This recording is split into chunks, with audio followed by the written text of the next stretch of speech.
I'd like to join all of Steve and Jean Case's friends and family and all of the extended AOL family to celebrate this 25th anniversary of AOL, and particularly the contribution that Steve Case has made, not only to AOL, but to the whole internet.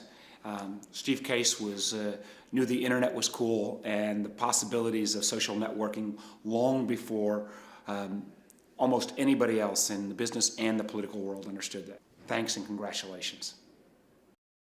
Thanks, Steve. Hey, congratulations on AOL's 25th anniversary. Your vision really early on about a network that could connect people, where people were a big part of the content as well, was a tremendous vision. And I wish you the best on this special occasion. You have a lot to be proud of for AOL. Thanks so much for that, Steve, and aloha. My congratulations to Steve Case and the entire AOL team for 25 years of amazing accomplishments. Way back when, Steve set the tone where no matter who you were, when I was a young executive at Sun, he would call me over and ask me ideas and try to figure out how to make the world a better place. It was his leadership, Steve's ideas, his creativity that ultimately made this enormous franchise that continues to be AOL. Hey Steve.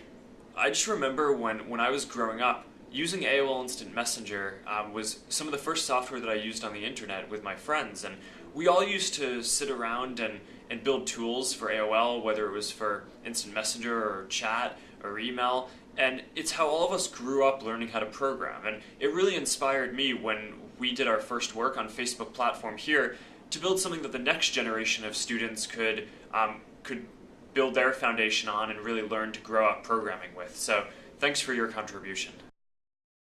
And I think the question to ask yourself is a kind of a more broad macro question, is that what would the world be like if everybody was connected?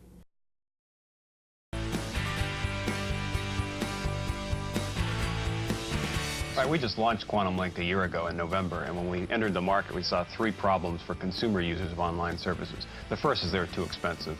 The second was they're just too difficult to use, and the third is they just weren't fun. And so what we've tried to do is develop a service specifically for Commodore users that's just very easy to use. The commands, as you mentioned, work the same across the entire system, very inexpensive, and there's just a lot of things that are useful to a Commodore user, but they're also fun. We're not afraid to have fun.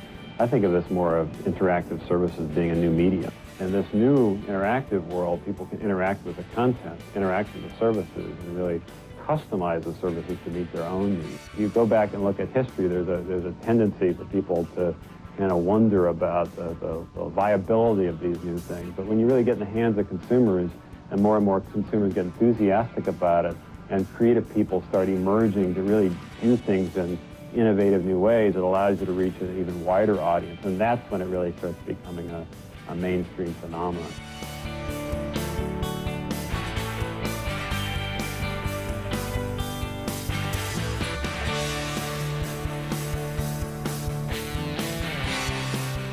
AOL is not just another company. We're not just building a product or building a service. We're really on a mission. We're trying to build a medium that can be as important in people's lives as the telephone or the television, but also be more valuable.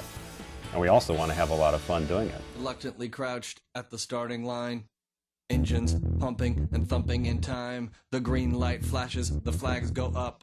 Churning and burning, they yearn for the cup. They deftly maneuver and muscle for rank.